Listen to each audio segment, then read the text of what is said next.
You're listening to the Sanditon Chronicles, where we talk all things Sanditon and Sanditon adjacent. Come along with us as we dissect all of your favorite characters, scenes, and dialogue. We have so much to tell you. Hey guys, welcome back to the Sanditon Chronicles. I'm Maureen. I'm Janice. And as promised, we are back with another Agnes Harmon episode where we are breaking down her interactions with all of her characters. We're doing relationship dynamics, our first one in a long time. So, as we talked about in our last episode, if you haven't seen it, go back and check out our character breakdown of Agnes. We did that last week. But she is a very strong, pivotal character who made a huge impact in 2 episodes, very big. And we cannot wait to talk about it. Which one do you want to break into first? Because there's one with Otis, with Mary, with Georgiana, with Lady Montrose, there's a lot of people that she came in contact with. Well, I think, why don't we start with the first one we saw, and that was Mary. Yeah. Because it's interesting to me that, so she found Mary first as she was walking out of Trafalgar House, and she asked if this was the home of the house of the Parkers. And of course, Mary said, yes, it was. And then we don't see the scene, but obviously it was a good outcome because she immediately brings her to see Georgiana and defends her against Georgiana and really speaks up for her and really says, in really plain English, not the script, she says, what do you mean? You know me, I would look out for you. And so this is your mother, and I believe it's your mother. I wouldn't, if I had any doubt, I would not have brought her to you. You need to hear her. And so then, so Mary obviously believes Agnes, accepts her, which it's not easy, I think, for one woman to accept another for a person they care about as much as Mary cares about Georgiana. And then not only does she invite her to be a part of the dinner that they were having for Georgiana, but when Mary gets sick, Agnes is concerned too. Agnes, we see her sitting on the bed in the bedroom with Mary. So Agnes is caring for Mary. I forgot about that. Yeah. I need to rewatch this so bad. Yeah, you do. And so she really, she immediately cares for Georgiana and Georgiana's friends and true friends. Then we see when they're at the meal, which actually happens before she's sitting with Mary, how she's trying to be supportive, but asking good questions. She's trying to be a good guest, but asking really good questions at that dinner table, as it were. So I think that relationship with Mary is solid from the beginning because she knows she really is Georgiana's mother. And it's Mary and Charlotte that when Agnes disappears for a while, even though she left a note that Georgiana didn't bother to see, it got buried undoubtedly, but nonetheless, if my mother had all of a sudden disappeared, I'd be looking for every piece of paper that I have to try and figure out if she did in fact leave me a note. That did not seem to be the case with Georgiana. She was willing to accept that as soon as she found out she was getting married, that it was all really after the money and she left. Well, of course, we know that's not what happened. And again, Mary stood up for Agnes and said, I'm sure she has a good reason for not being here right now, even though Georgiana wasn't ready to hear it at that point. Mm-hmm. So Great relationship with Mary, I would say. So good. And even at the dinner table, when Mary started to complain about the heat, it was Agnes who looked at her and was concerned and had that, again, the expression on her face as Mary was getting worse and worse and worse. It was Agnes who, without saying a word, you could tell was very concerned for what was going on with Mary. She was concerned with how Mary was feeling. And when Mary fell, wasn't Agnes the first one to her? Granted, proximity, I think she was pretty close to her when she fell, but still, Agnes was right there next to her when she fell. Yeah, I think she was. I honestly don't remember. She was the one who called out what to do. It does seem like she was there right away. It was her or Charlotte that got to her first, I believe. Mm-hmm. And I think the parallel there is they are both matriarchs, right? They're both mothers. Oh, no, I think Charlotte wasn't even there. Couldn't have been Charlotte. I'm She wasn't at pretty that sure it dinner was at that Agnes point. was the one who was Agnes. I think was the one on the floor with Mary when she passed out, and then telling people what to do. But I think both her and Mary, they're very, very similar in that they are very excellent judges of character. They don't speak a lot, but they both have this quiet strength. They both have this penchant for watching the people around them, for being invested in how they react, how they're feeling, what they're doing, what they're saying behind what they're saying. And both of them are very astute in that way to the people around them. And I think that was the connection between her and Mary when they first talked. Although you're right, we didn't see that, which is irritating to me. And we discussed this last week. I just want to see it all. But that was part of the reason to be 2 hours long. Yes, that would be great. I would not fund that. I was about to say I'll give you money for it, but there's no way in the world that I could be able to fund that for you. But I think that was probably part of the draw for Mary to push for this, was she understood Agnes instantly because they were so like characters and they were so like people, where they are very firm. You look back to Mary in season 1 when she found out Tom was misusing his laborers, spending money on a necklace for her that I don't want this. Pay your men. That's what's right. And what was the thing she was talking about? I think it was in season 3. Oh, it was about the houses, the hotel, when she yelled, "It is wrong." Like she has a very straight compass between right, wrong, good, evil, just like Agnes does. And I think that was what made her sure this is Georgiana's mother, because she does have that great perception of character. Yeah, I agree. Just like Agnes. So the second relationship I guess we would talk about would be Georgiana, because that's the second person she talks with, at least from our viewpoint. We know later that she's already knows Otis, but we don't know that at this point of the story. So she sits down and talks with her. They talk on the beach. And then later on, they're in Georgiana's. Obviously, Georgiana comes around when she says it's Otis that sent her to her. And then we see them in Georgiana's apartment.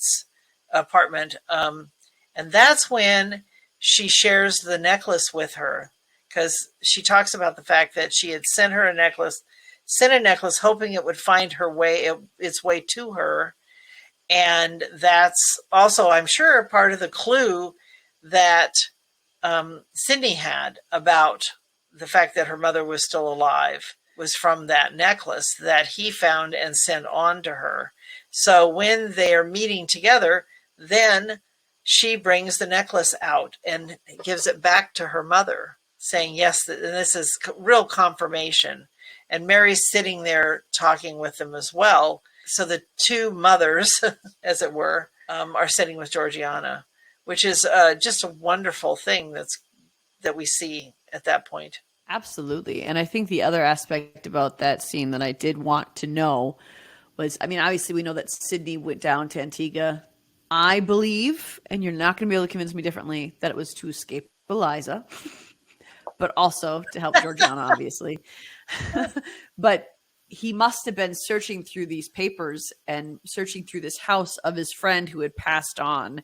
And that was how he found that necklace. I would like to see how that transpired. Maybe there was a letter with it, because did he send a letter from Agnes with the necklace? Or because I don't believe he did. I think he just told her, your mother left this for you. Yeah, I think that's right? What it said in the note, that this letter, this necklace was left for you from your mother, by your mother. Yeah. I have to believe she would have left something written there, unless her father had written something to her and it just got lost when he died and Sydney found it. I don't know. But I did love that scene on that couch with Georgiana. I think that's my favorite Georgiana Agnes scene. It's the symbolism of Georgiana putting her feet up on the couch like a little child with her head leaning on her mom. I can remember doing that with my mom when I was a little kid, putting my head in my lap when I needed to be comforted. And it was instinct that when my mom's hand touched my head, everything felt right. Everything felt good. And the way that Agnes would put her arm around Georgiana and hold her and talk to her, and that quiet, firm, still voice, Georgiana bearing her soul. And even when Georgiana says to her, so I don't remember the exact wording, but I remember being like, yes, you were. When she said something along, I'm going to paraphrase it hugely, I've been such a jerk. Obviously, those aren't and the words that she takes said, but place that's after that particular couch scene. Isn't Mhm. when she hands her the No. necklace. That's when she comes back after having Yep. gone to see uh, Otis, Otis. and she shares the note and the money that Mhm. Lady Montrose Lady had given Montrose. her. And she was smart to not just reject it, but to hold on to it so she could show it to Georgiana. Because otherwise, it's just, Yes. you said this, as opposed to, here's the evidence. And that goes back to what we said about her last week, where she knew just from that short time. I mean, she only had Georgiana's the first 6 months of her life with her. She's now what, 19, 20? She's 20. Just turned 21. 20. That's right. She's 21 now. So she doesn't know her from experience, but she knew her well enough by her own observations in those 2 episodes we got to know that she had to present Georgiana with the facts of the situation and a better offer for her to be altered or swayed. And so she thought ahead. She's thinking ahead to what her daughter will need. And I think part of that is because Georgiana never stopped having a piece of Agnes with her. Georgiana, because of who her mother was, and obviously it had to do with the way her father talked to her about her mother. She understood, at least on some level, right and wrong, good and evil. And so Agnes was able to perceive that from her. And that's why she kept all that stuff, because she knew that's what Georgiana would need. And some of that may have been in the letters he wrote her. The letters her father wrote Georgiana, the ones they presented in court, where there was this. It may not have happened as much even when Georgiana was growing up and his wife was there, but later on, or whenever those letters were written, I'm not getting that timeline very well because he had already passed by the time they went to England. But he must have written her these letters, which she obviously kept. They were obviously precious to her. Hard to know the circumstances. Absolutely. And the way Georgiana, she was so desperate for her mom in the beginning, right? In the beginning of season 3, because we ended season 2 with the letter. She wanted to find her. She was bent on it. But then the Duke came along. And it's like she stopped all searching for her mother. That this is what I need now. I don't need my mom. It's going to be too impossible. I don't need this. I just need to get a title and be safe from all these men who are chasing me. And maybe a part of her thought, I'll look for my mom afterwards, but she didn't. She stopped looking for her. It was her mother who came to seek her. And I think that was so necessary to this story. I think that if Georgiana were to find her, because of all the pain that Georgiana had with Lockhart, with Otis, with all these people who she felt abandoned her, I think if she would have been the one to find Agnes, it would have been more accusatory. Yes, joy at finding her mom, but still, why did you leave me? Where did you go? Why haven't you found me? The fact that Agnes came to her was so necessary, and especially the timing of it. It was written well enough because that was what needed to happen for Georgiana to give herself over to her mom fearlessly. Well, and a lot of what slowed things down is she was caught up in that trial. She had to defend herself. Not only was the Duke around causing the distraction, but she had to defend herself in court. And that's where some of the information came out. That's when Lockhart told her, about her mother and that her mother was still alive, even though she knew that, she believed that from what Sydney said. Here was a confirmation of it, but he was doing it in a very accusatory way, that your father was kicked your mother out. I mean, it was just all very negative, the spin he was putting on it. Yes, because Georgiana had grown up with the belief that her father, at least on some level, truly loved her mother. And here comes Lockhart to say, nope, he didn't love her at all. He sold her off at the first sign of trouble. You were a nuisance, and she was a greater nuisance, so he got rid of her.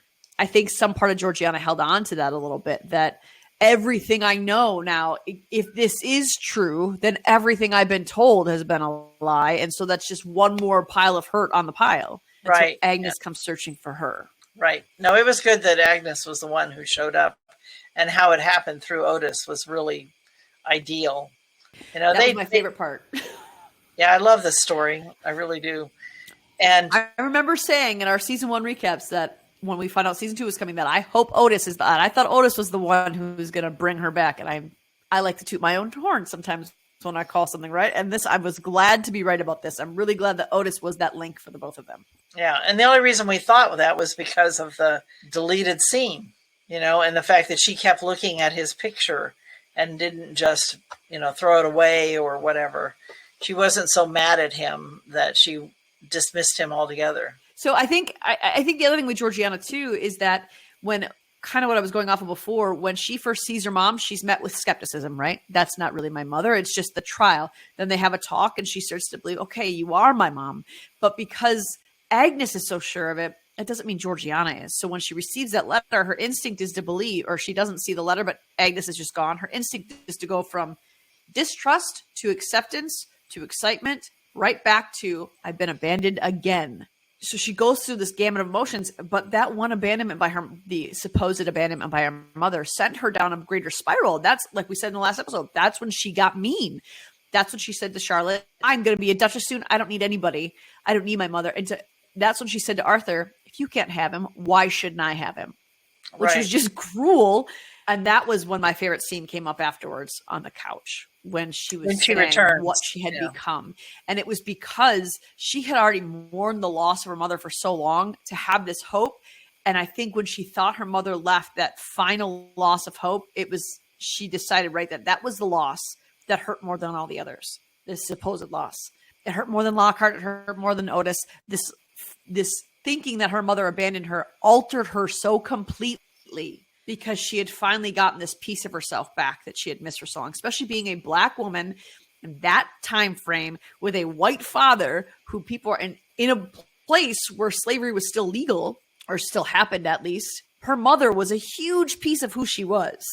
Right. And to feel like she abandoned her when that was a large piece of who she was, it completely transformed Georgiana. Because in season 1, she was bratty, but when she thought her mother left, she was just cruel.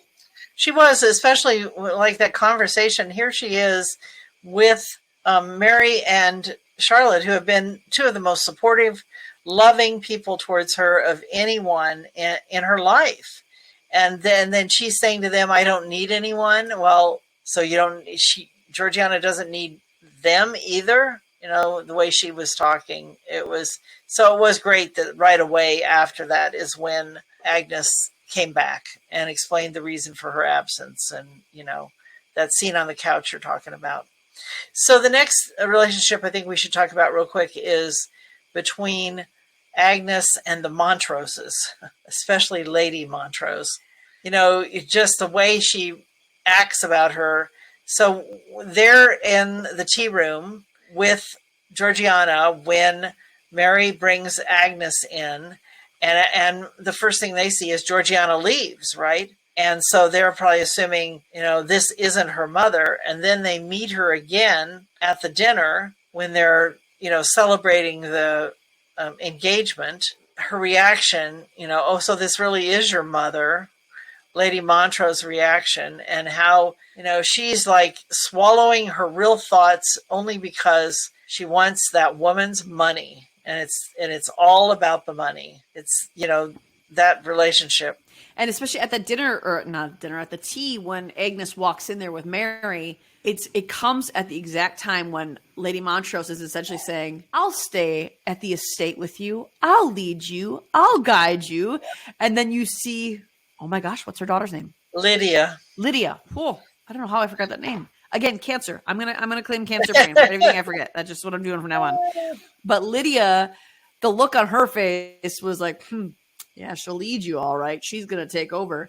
So when Agnes walked in, the expression on Lady Montrose's face is fear. It's instantaneous fear of, well, if she is her mother, then what am I going to do? I'm not going to get her money. I'm not going to get to be the place of honor. I'm not going to get to tell her what to do, because she recognizes that Georgiana is also very firm in what she wants to do. Although weirdly, to Lady Montrose is the first time that Georgiana is not so sure of herself. She almost defers to Lady Montrose, which was an odd thing.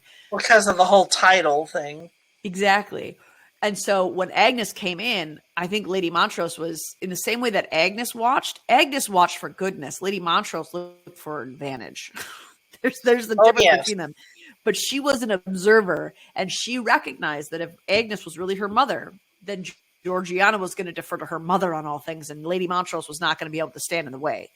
And like you said, Lady Montrose just wants the money. So I think she was kind of excited when Georgiana didn't believe it was her mother. But at that dinner, the way that she would say things, I can't remember which line she had said. I don't know why I'm closing my eyes to try to remember this. All I'm doing is just seeing the scene without hearing the words. But there's a moment when Lady Montrose looks down and then kind of looks up and smirks at Agnes when she was asking Georgiana if she loved Harry. I couldn't remember his name for it either. Harry. But Lady Montrose had that smirk in her face when she was responding to her, trying to make Agnes seem, I think she realized she couldn't really truly make Agnes feel less than, because she could see Agnes. No one could do that to Agnes. Agnes knew who she was, and she was proud of who she was. She was not going to hide anything about who she was. And I think she said that to Lady Montrose at some point, didn't she? Well, yeah, I mean, what happened was when she said Mrs. Harmon, she said, no, Miss Harmon. And she says, oh, you're unwed. How original, and then she has a trade, and she was just very snippy and superior. Lady Montrose was towards Agnes. It was rude. It was just plain rude. The whole conversation between Lady Montrose and Agnes, and then Lydia, when she says that there's many forms of love, and that's what Lady Montrose is saying. Mm-hmm. And she's like, but you do love each other, right? And Georgiana finally says, of course. And, then you see the look on Arthur's face, which is, and you don't know, I mean, I'm sure Agnes was picking up on a lot of this, all the expressions that are going on. But with Agnes, when Georgiana said, sure, that was when, and this is the image of Agnes's face that I have most burned in my brain. I don't know why it's the scene, but she kind of goes, and her eyebrows scrunched together, and she looks almost pained when Georgiana says that. This doesn't feel quite true. Yes, exactly. And she knew. And I think at that point, Lady Montrose said something about how it was a great match and there didn't need to be love. Something along those lines Lady Montrose had said at some point in that dinner. And Agnes, knowing, and this is again where I would like to know more about the beginning of her relationship with Georgiana's father, that Agnes is pushing so hard. Is she pushing so hard for a love match for Georgiana because she had that, or because she knows the pain of not having that and still being in that relationship? And I think she also knew, partly, to bring it back to her roots, I think she partly knew that a marriage to the Duke would be another kind of slavery, where she would be a slave to whatever the Duchess wanted, to whatever his mother wanted, to whatever society wanted. She couldn't be who she was. She had to be a slave to that social realm. And that's also when she was asking questions about what was going on and what the relationship was. Yeah, she was very astute, very good about picking up these different cues about what was really happening. I was going to say, you could tell that she didn't trust the Montroses. Yeah, absolutely. Certainly when Mary started to talk about how she wasn't feeling good, to do all the fires need to be lit, Lady Montrose was so flippant about it. She didn't care. It wasn't Georgiana and her son, so she didn't really care about the Parkers. The Parkers were just a necessary hurdle to overcome. She wanted no relationship with them, but Agnes recognized the kind of people they were. And beyond that, after this happened, Mary is clearly sick. She's brought up to bed. Horrible things are in her future, possibly. That's when Lady Montrose tries to bribe Agnes. No care at all that Mary is potentially dying upstairs. But hey, let me pay you to go away. Her excuse to get her away is, she says, well, it's time we left you to care for Mrs. Parker, and we'll give her a ride back to your apartment. And it was just an excuse to get her alone and try and bribe her out of Georgiana's life. Exactly. Yeah. And Agnes, I don't think she went along with it, but I think Agnes would have been fine staying there caring for Mary, not even so much just for Georgiana, but because Agnes can sniff out a decent character from a rotten character. And she knew. Yeah. And so Lady Montrose, and then when she gives her the money, and Agnes, like you said in the last episode, I love that in that response, Agnes didn't pitch a fit. She didn't stomp her feet. She didn't yell. She didn't draw attention to it. She just was like, this is interesting. And you see her sitting, she says, I can be very generous when I want to. That's what Lady Montrose says. Well, she's being generous with somebody else's money. We know, because she doesn't have any money. And she gives her the envelope, and then leaves. And then we see Agnes contemplating how she's going to handle this, looking at this money. And, I'm sure one of the reasons they shot that way is so you'd think, well, will she keep it? Well, I didn't believe that for a minute. She had too much character to keep it. It was more like, how do I reveal this to my daughter? And she left her an envelope with the money and the story in it. We find out Georgiana sees later when Agnes comes back and says, this is what I left you. Yeah, I like that she didn't, because that way she couldn't even be accused. And I like when she's sitting there, she's contemplating every next move. She's spinning in her head what could possibly the best next steps for this, to the point that she didn't take the money with her when she went to go find Otis. She couldn't even be accused of, well, you just changed your mind. So she didn't even give opportunity for Lady Montrose to accuse her of anything. She thought that far in advance that she left the money, an explanation, everything she left in the care of Georgiana. And I mean, do I think Georgiana should have seen it on her desk? Yeah, but maybe Agnes hid it so that Lady Montrose couldn't find it, and Georgiana would have to sit down and move things around to find it. Maybe that was her plan. Maybe she thought that far in advance that I need to hide it from Lady Montrose, but also get Georgiana to see it. But I think she's capable of that because of that scene where she's sitting on the couch holding it clearly in thought. How do I handle this? Yeah. And I do love the scene where they confront Lady Montrose with it, though. Well, Agnes isn't there. It's just Georgiana. Yeah. I love that scene. I that do line, too. you have little enough to spare. Like, yes. Yeah, and the fact that Harry is like, yes, it was unforgivable, or undeniable, or whatever the word he used was, but just how bad this was, what his mother had done. Yeah, it's interesting. Well, that's a relationship to discuss for another day. But so the last relationship really we see her in is the one with Otis. And part of this we see off screen, but part of us we do see on screen. And that is when she takes Georgiana and they go to visit Otis. And you can tell that they have a good, solid relationship. They'd been working together. They shared a common cause. And now they share her daughter. It was, we don't see a whole lot of conversation there, but we see them get married. So we know it comes together. Yes. And we are given the background via Agnes of how she met Otis, how she found Otis, how she came to go and ask him. And I like that he is like a son to her in a way that she couldn't connect with Harry. And it's not just because Harry is a white man and he's a duke. That's not to do with it. I don't think Agnes doesn't see those lines since she had a baby with a white man.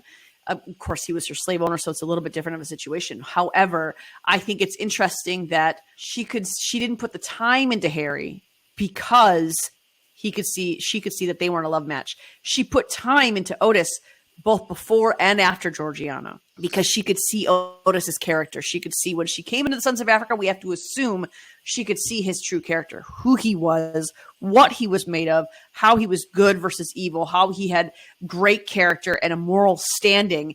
And the fact that, yes, he did do these things before, but he owned up to them and he changed. He worked on himself to become a better man for Georgiana. And Agnes kind of saw him as a son that's how I felt watching it from the outside. Yeah, I think you're right. And also the difference is, she might have had a chance to get to know and like Harry, but his mother, totally blew that out of the water. Wouldn't even let her call him Harry. That puts up some barriers. And I think that she can tell, I don't think Agnes is callous in any way. I don't think she is. But I think that she also can tell, well, why am I going to put my time into this person when it's not going to amount to anything? You're not going to be in my life. You're a duke and you're not going to be with my daughter because my daughter doesn't really love you. So I'm not going to put time into you when you aren't going to be a part of the situation long-term. Yeah. And she was very no nonsense about that stuff, but not in a rude, cruel way. No, it was just very real. It was very honest. It was this is the way it is. Why am I going to focus on you? And it was so great to see then Georgiana, now newly married to Otis, and all of them at Charlotte's wedding. That was fun and awesome. Agnes was sitting next to them at the wedding, right? I think so. Just imagine that. Okay. Well, I think so. Where else would they have had her?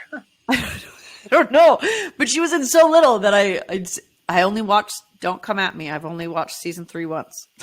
Yes, I will rewatch. I will rewatch as we go through these, but I've only seen it once, so I couldn't remember. I knew Otis and Georgiana were there, though. You can watch this with your daughters, though, because there's no violence, there's no nudity, there's no, bad language. The first season, maybe a little less so. No, it's the third season I'm talking about.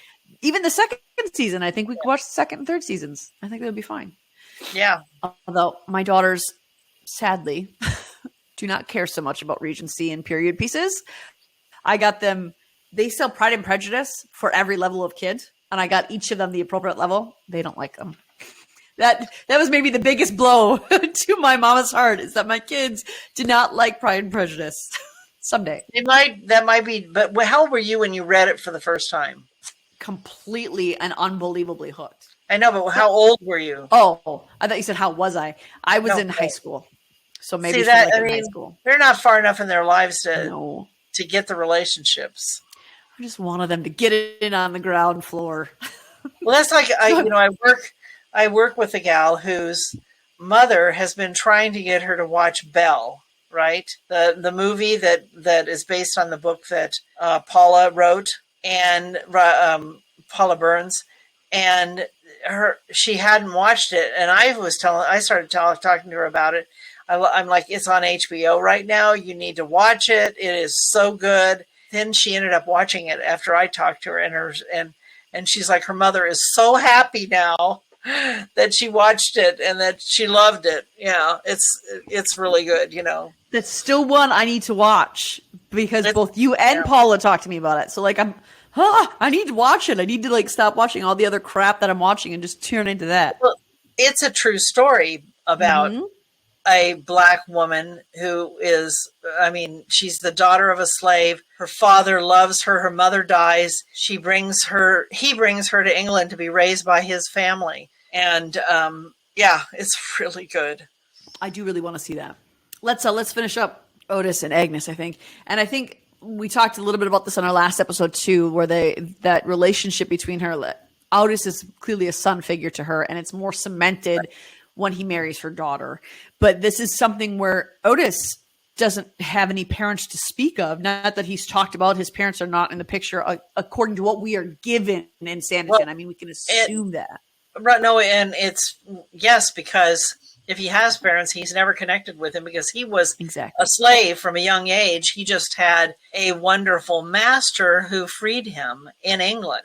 Exactly. And so Agnes is now this, not only is she entering into this covenant relationship with him, not only is she responsible for bringing them back together, not only did she understand not just Georgiana, but Otis well enough to know that they needed to be together. Their love was something that was pure and strong. And they already went through a great trial. They already went through this tribulation in their relationship, the separation, and yet they still needed to be back to each other. And Agnes understood that. So not only was she a part of that covenant relationship in that way and part of their vows, but she has become this mother figure to both Otis and Georgiana, that Otis can turn to, that Otis can rely on, that Otis can depend on in the same way that Georgiana can for her mother. And it was I like that was reserved for the end, because it was a really beautiful depiction of what their life is going to be like going forward, even though we don't get to see it. Well, and on top of that, this is the first time that Georgiana even gets to see the work that Otis is doing with the Sons of Africa, which Charlotte saw in episode 1 in the first season, but Georgiana did not. Georgiana never has seen this. She's heard about it from him, but this was wonderful how they had Agnes bring her to see him doing his life's work. How wonderful now that, he had made money, but not the kind of money she had. And so this is a valuable use after she tried to give the money to her mother. And she's like, I have a better idea. And then they'll all be engaged in this work together. And Georgiana will use her money in a very good way. I think, it's a great ending. Absolutely. And you know that Otis, though he did have the problem with gambling, I know that some people are like, well, how do you know he's still a gambler? Or he's not a gambler. He's never going to change. And I never felt that way. I felt from the very first part of season 1 where he was truly repentant for that. He just got sucked into a hole and he didn't know how to get out. Now that he's out, now that he's been away, he's reformed. And you know that their money is going to be used for good and deed decent things. And even that moment when Georgiana tried to give it to Agnes, I almost called her Angie for some reason. I have a friend named Angie Harmon. So like, that's just, it's in my head. But Georgiana tried to give her money to Agnes, and Agnes essentially said, no, you can do better things with your money. I don't need it. I have no need of this. Go do the right thing with your money. And then now that she's with Otis, you know that they are going to dedicate their life and her legacy, Otis's legacy, and it's going to include Agnes in this legacy, to freeing slaves. I like to imagine that they are part of the abolitionists that William Wilberforce met. That's what I'm going to believe, that they were the ones who helped him with the abolitionist movement. Because I imagine they worked side by side at some point. Yeah, so I think that's what they're going to do, and that's what Georgiana has wanted for her entire life, with the sugar boycott, with finding out her roots, with that time that she talked about in season 1 where she met him at a ball and she felt so out of place. This is what she's wanted. And this is something that Otis is passionate about, and Agnes has lived it. Agnes can guide them in the way she already fought for her freedom. She can guide them through this. Otis fought for his freedom. He can be, he was freed by his good master. But this is something that Agnes can guide them completely in, for something that is the worthiest and noblest cause to free people from their enslavement. I hope that some people write some fan fiction about that, because I would like to see historically accurate fan fiction about that. Or Justin Young, maybe you got something brewing for that, maybe. I'd appreciate that. Let's go with that. Is there any other relationships you can think of that we missed with Agnes? I don't think there is, but I can't think of anything. No. I would like to see an interaction with her and Tom, though. I would like to see what Agnes thinks of Tom. Well, she saw Tom when he was, what she saw of Tom was when he did arrive home and was in the bedroom with Mary and was so distraught. So she could see that there was a real love relationship there. For sure. Yeah. I would just like to see her interact with, because I don't think the Parkers are out of Georgiana's life. I think that they are cemented as family, and I think that's cemented by the colors that they were wearing together at certain times throughout the seasons. I think they are there, and I think because of the relationship that Agnes has with Mary, Parkers are in their life forever, especially with Charlotte too. And I think that I would just like to see an interaction with Agnes and regular Tom when he's not grieving, when he's being the Tommiest Tom he could be. I would like to see a reaction from Agnes, because Agnes is so like no nonsense, and I just want to see the expression on her face when she looks at Tom being Tom. Well, she and Mary would be very alike in that way. You know? Oh, Mary finally has a confidant. Mary, I mean, she has Charlotte, but Agnes is so much like Mary that now I think Agnes is someone that Mary could just share a look with when Tom is being Tom, and Mary needs that so much. She needs a gal pal, and I think Agnes could be that. Yep. I would agree. Only good things on the horizon for Agnes and her daughter and new son. So I'm excited about that. Let us know what you think. What did you think of Agnes's character? What did you think about the relationships that she found in season 3, of the people that she connected with and how she connected with them? What are your thoughts on that? Did we miss something? Did we not discuss something that you wanted to discuss on this relationship, on these people? Let us know. Check out our Facebook group, the Sanditon Chronicles, Sanditon Family Fan Club, where we can discuss more of this, where we can continue breaking into it. There are no more spoiler posts because, unfortunately, Sanditon is done. Still have hope that something more could come out of it, whether by the original writers or not. I don't know, but there's hope there. Go ahead and tune in there. Check out our socials. Don't forget to keep your suggestions coming for what you'd like to see on our channel coming up beyond Sanditon, or even something else in Sanditon you'd like us to see. Typically what we do in our regular season, Janice and I, we go through character developments, we go through relationship dynamics, and we discuss fan fiction and synopsises and recaps, stuff like that. So that's typically what we do. We are eventually going to move beyond Sanditon, so we want your ideas. So don't forget to check out our Facebook group and our socials. We have an email you can reach out to us at. Let us know what things you're thinking. Well, you want to see, what you want to hear, because like we've told you before, our channel is not going anywhere. Our podcast is not going anywhere. Yes, it's called the Sanditon Chronicles, but Chronicles is just another word for stories. Okay, so it'll be bred out of this. But Janice and I like a lot of things, and a lot of them happen to be British and period pieces. So maybe we'll include some of that stuff. You never know. So let us know what you want to hear. Reach out to us and let us know what you think about our podcast, what do you think about our episode, if you agree with us or not. We want to hear from you. So reach out to us and let us know. And we will see you next week for another fun episode. Bye, guys. Bye. Are you craving more TSC content? Head on over to our social media accounts. You can find us on Twitter, Instagram, and our Facebook group, the Sanditon Chronicles Sanditon Family Fan Club. Also, check out our website, thesanditonchronicles.com. Of course, we want to hear from you. We want to know what you want to hear and what your thoughts are. Email us at the.sanditonchronicles@gmail.com. And don't forget to subscribe to our YouTube channel. Tune in every week for new episodes.